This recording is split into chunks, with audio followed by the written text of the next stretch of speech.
Thank you for inviting me to this wonderful conference and a wonderful initiative, I would say. Um, Even though I may have been designated as a chief guest, but for me, the chief guests are you students, because if your students hadn't been there, what was the use of this conference at all? So for me, the chief guests are the students because they are the ones who are going to be developing into entrepreneurs in the future. And they are the ones who are going to carry forward whatever knowledge and expertise that we may have gained over the years. So thanks a lot for inviting me. And I would like to address the chairman, AIMT, the director, the faculty, invited guests. And my talk would be primarily focused on how to inculcate entrepreneurship through the entire curriculum that you may have at this stage. And one thing that I noticed, I mean, while I was going through your website, I found in the objectives, there's no mention of entrepreneurship. And I think that is where you have to start from first right now. Because if you see the objectives, it talks about managerial skills, making students industry ready. But now the focus of India and focus of the youth out here, I would like to emphasize that we need to be job creators rather than job seekers. It's good to have industry ready personnel, which is fine, but we have to now look at how we can make more jobs for other people.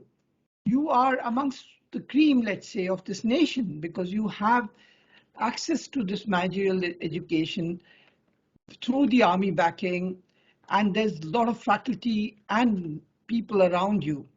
And I would like you to all, especially students that is, to imbibe the culture of entrepreneurship. And why I say so is, just to give you some statistics, there are more than 48,000 active startups in India, 48,000. They have already created 5.75 lakh jobs, around 11 jobs per startup. So look at the kind of variety of jobs that have been coming up. Now, India typically is more focused through the unorganized sector. When I say unorganized sector means you all know about Infosys and Wipro and all the Sensex companies and the Nifty and whatever. They can create only, let's say, X amount of jobs. Now that X can be 5 lakh jobs in a year. But they're 93% of the unorganized sector, which includes agriculture and beauty therapies and security, etc. There's so many sectors. There are more than 35 odd sectors where we have jobs roles defined by National Skill Development Corporation on their website, and you can have a look at that. There are 3,500 job roles identified and put up on the website. Now, for those job roles, around those job roles, we can create various structures. Can be an enterprise, can be an entrepreneurship, and many others. And India typically has been still now been known by people as businessmen. I mean, if you ask, and you would have heard this in your families, there's so many people doing business. There's so many businessmen around. But when it comes to entrepreneurship, there are very few. Even 48,000 is of hardly any consequence, because if you look at the SME, there are 55 lakh SMEs really around the place. Now, what is the difference between an entrepreneur and a businessman? An entrepreneur is actually like getting into a jungle, There's no real path the entrepreneur can follow. He or she has to chalk out that path. He is ready to solve a problem statement, a problem that exists, but no solution or no clear solution or no good solution that exists at that moment. So an entrepreneur takes that path and creates a way ahead through developing an enterprise on that front. A businessman typically is into trading. I mean, he sees an opportunity, maybe he goes to buy Coimbatore sarees, sells it in Delhi, and takes the Punjabi suits from here and sells it in Coimbatore. So there are established markets. He sees an opportunity to make money and he does that. But as an entrepreneur, your focus should be, how do I solve real problems? And when I say real problems, the situation that I'm seeing with the entrepreneurs as of now is everybody's first all, they learn some technology like artificial intelligence, deep learning, and virtual reality, blockchain, etc. And then they start going around finding a way to solve something. But it should be the other way around. Technology is an enabler. You have to first find a real problem. And the real problem then can get translated into a solution through usage of technology and intellectual capital, etc.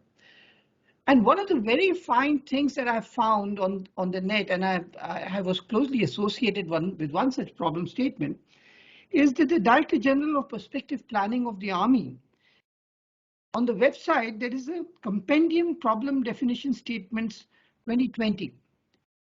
These are 150 problem statements which the Army has put up for everybody to have a look at and come up with solutions. So you have got a ready-made compendium already available.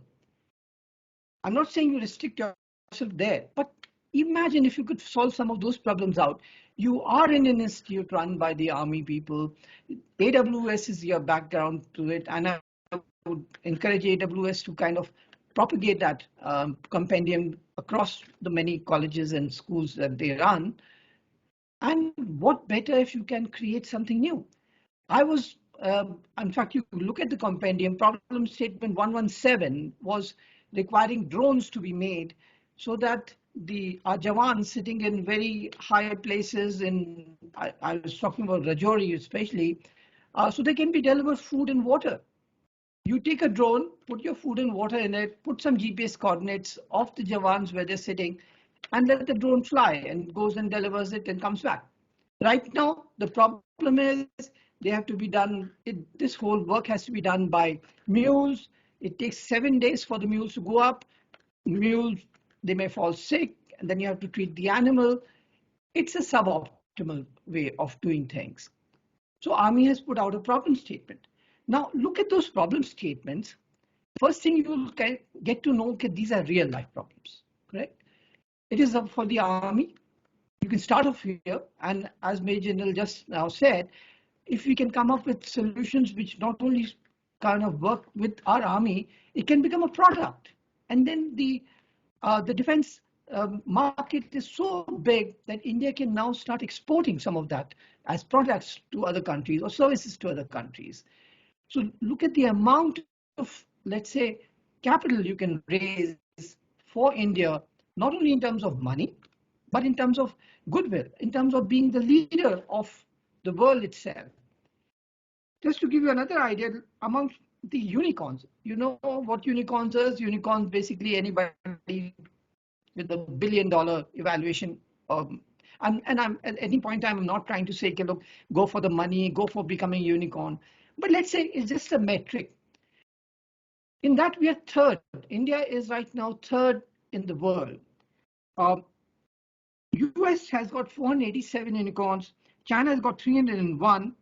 And we are the third highest at 84. Long way to go, but we are reaching there. And year-on-year growth of unicorns has been nearly 67%. $283 billion worth of valuation these unicorns are commanding in India. 283 billion. Imagine that when we talk of that 5 trillion economy, which our Prime Minister talks about, all of this is going to add up somewhere. So it's very important that the entrepreneurship and the enterprise that you create becomes your, let's say, your contribution to the country. Another thing I'd like to say is, while you're in this institute, it is very important that you make life miserable for your professors. When I say miserable, it's constructive miserable. I mean, you ask them questions, ask them how to generate growth plans, how to understand the word ROI, understand the word EBITDA, because all these are jargons in the entrepreneurship ecosystem. So when you step out of your institute, there would be nobody to help you. And you will be looking for mentors like me. I mean, we may have the time, may not have the time. But right now you are within the institute. When I say make life miserable for your professors, ask them these questions. How do I generate a business plan? How do I decide how to get funding? How do I sharpen my presentation skills? How do I think of creating a marketing plan? All these things. How do I understand the competition? How do I understand the market? All of this together. And the more questions you ask, the more the professors will feel happy helping you. So don't take it just as you have to spend certain time within the campus because you'll get a degree at the end of it. It will be called a BBA, MBA, or whatever. Don't go by degrees. Don't go by designations. Go by what you are learning in this institute, because that will be a lifelong learning. And the reason again I say this is I'm working with Sanmoksh. Now Sanmoksh, the founder CEO of Sanmoksh, is my batchmate from IIT Kanpur. 1985. Our relationship extends all the way from 1985. We did a BTech project together. Way back in 1984-85, it was a one-year project. Now, at that time, it just looked like we're going to do a project because it's very essential to get a degree. We need to get good grades. So we did it. But imagine nearly some 40 years down the road, we are back together and we are working in real life scenario. So the partnerships that you make in the institute, the projects that you are given by your faculty, whether it's a term paper or it's a real paper project that you have to do, take it very seriously. And take your partners also very seriously, because you never know which ones of you will stick around together to create something very, very transformational in the world itself. So with this in mind, I would like to kind of give you that motivation that entrepreneurship is the way to go. And once you have a problem statement and you have the passion, then remember the Shah Rukh Khan statement of, Om Shanti Om. I don't know how many people would have seen that movie from this generation, but कभी किसी चीज को शिद्दत से चाहो तो सारी कायनात लग जाती है आपके लिए वो करने के लिए. तो वही आपके ड्रीम्स पूरा करेगी. Once you put your passion behind it, once you got a mission statement in front of you, and we are all there to help you. So students, that's my message to you. Look forward and go ahead with it. And we are there to support you. Jai Hind.